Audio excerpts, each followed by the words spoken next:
You're a man. You are a man. Stand up and be a man. We're gonna have wins, we're gonna have losses. The difference is, how do you look at it? How do you approach it? How do you deal with it? How do you admit it and see it for what it is? And then what do you do about it? What do you do about it? You cry about it, you mope about it, you drink about it, you sleep around about it, you get mad and get in fights about it, you just hang around, just turn the world out, just zombie about it, you fry yourself with marijuana about it. Say, Dewayne, I'm sad. Dude, that's a part of life. You think you're the only man on this planet that's sad? Say, Dewayne, I'm going through depression. Well, welcome to the world. Welcome to the rest of us. And that was when, like, the reality of the situation of, like, there was no escape. There was no one who was going to come to save me. Hard times create hard men. Hard men create soft times. Soft times create soft men. Soft men create hard times. Move towards that challenge and go attack it. And you may be successful and you may not be successful, but you will be better. At the end of the day, I ask myself one question: can I take one more step? And usually the answer is yes. So if you can answer that question and not take another step, that is real failure. That is real quitting. So a lot of people can take one more step and they choose not to. I don't know if you can take 2 steps. You got to answer that question after you take the first step. But I can always take one more step, so if I choose not to, that's on me. I gotta live with that.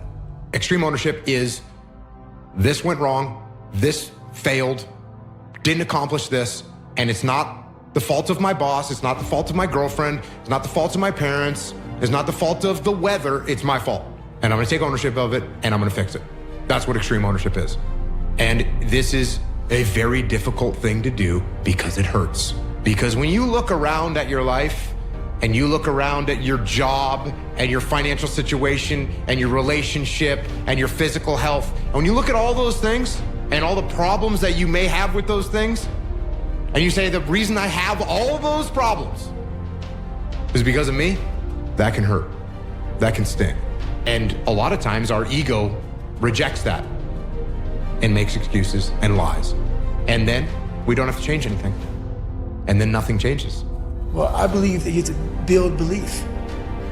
Belief is like, there's an after school special belief where the mom says, believe in yourself, and that's all great, but there's also a built belief. And the built belief is one where you are constantly, like for me, I came from a bad place.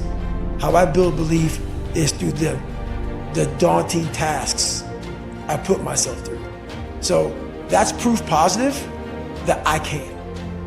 So it correlates. And that's how this piece of shit kid that I once thought I was built belief by saying, I was in 3 hell weeks. I went to Ranger school. I tried out for Delta selection. You have to build a person that can withstand the pressures of whatever they're gonna be dealing with in life. And we don't do that.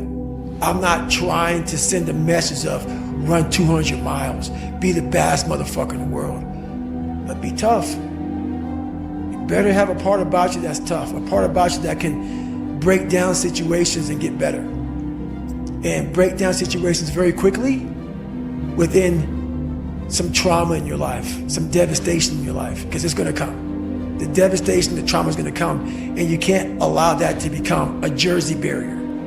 It can't be a Jersey barrier. It has to be something that you can maneuver through very quickly and move forward. That takes a lot of toughness. Get up, move towards that challenge, whatever that challenge is. Undeniable stack of proof. That is proof, motherfucker. So whenever you think you can't, confidence comes from the thing that you built. You must build belief. You must build confidence. It can't be like, hey, I'm gonna go knock that shit out. You gotta look over here and say, I can knock that shit out. It's belief, and it's built on what you put in to yourself.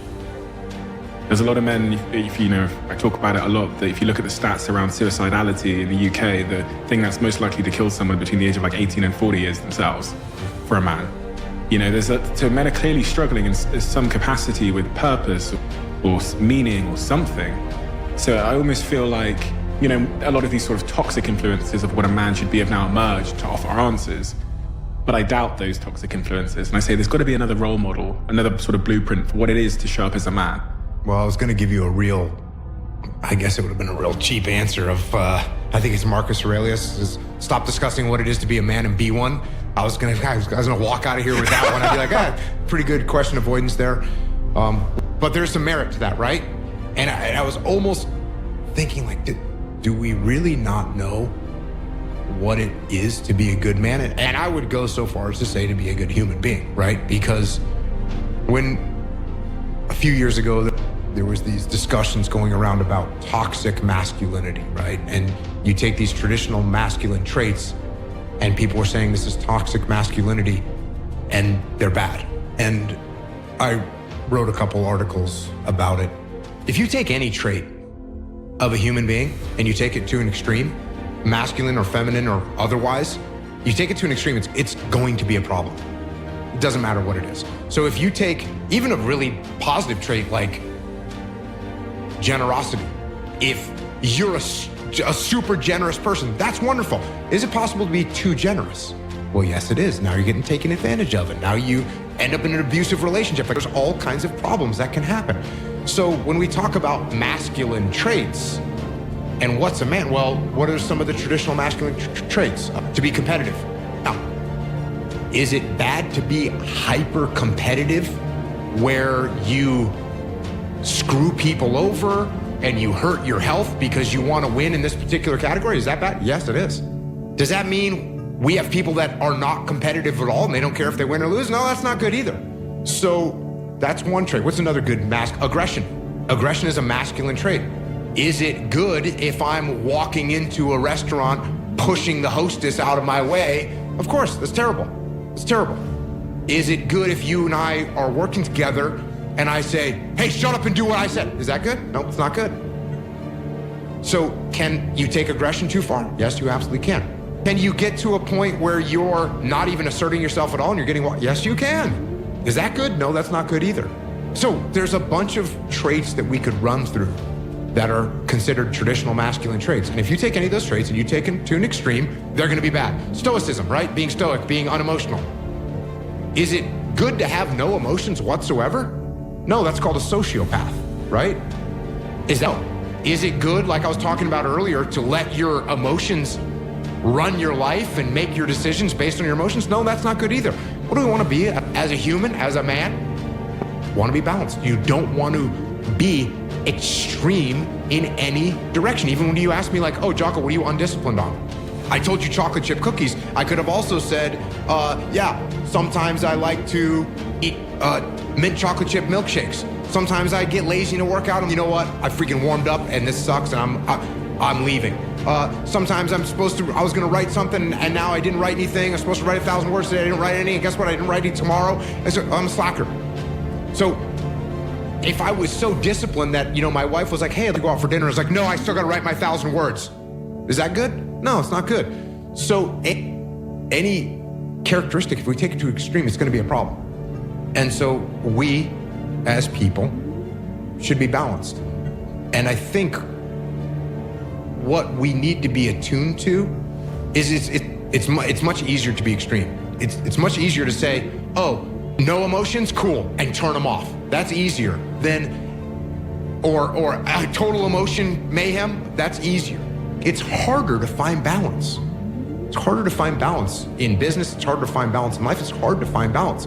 And what we have to do is we have to be attuned to the that we're getting. We have to be attuned to the feedback that we're getting. So if we're talking to our wife and she says, you're not gonna be home for dinner again tonight for the 9th night in a row that you're gonna stay late at work, you need to be paying attention enough to say, oh yeah, guess what? I'm a little too focused on work right now. And then the other end of that spectrum is my boss says, hey Jacko, wait, you're leaving early again? Well, it's wrestling season. My daughter's got a wrestling match, so I'm gonna leave. Okay, I need to be attuned enough to say, yeah, if I focus 100% on my job, I'm gonna lose my family. If I focus 100% on my family, I'm gonna lose my job. As humans are supposed to be balanced. I know of no better life purpose than to perish in attempting the great and impossible. The fact that something seems impossible shouldn't be a reason to not pursue it. That's exactly what makes it worth pursuing. Where would the courage and greatness be if success was certain and there was no risk? The only true failure is shrinking away from life's challenges. And you're gonna fail, and you're gonna fail, and you're gonna fail, and you're gonna fail, and then you're gonna win. And that's life. Life without those challenges, it's just existence. Don't just exist, go live.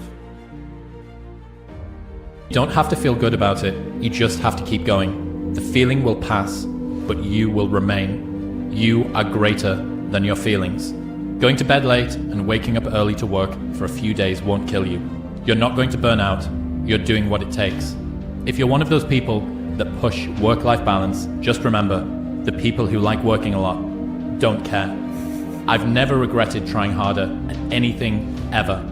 Hard times last long, but an epic story feels like a lifetime.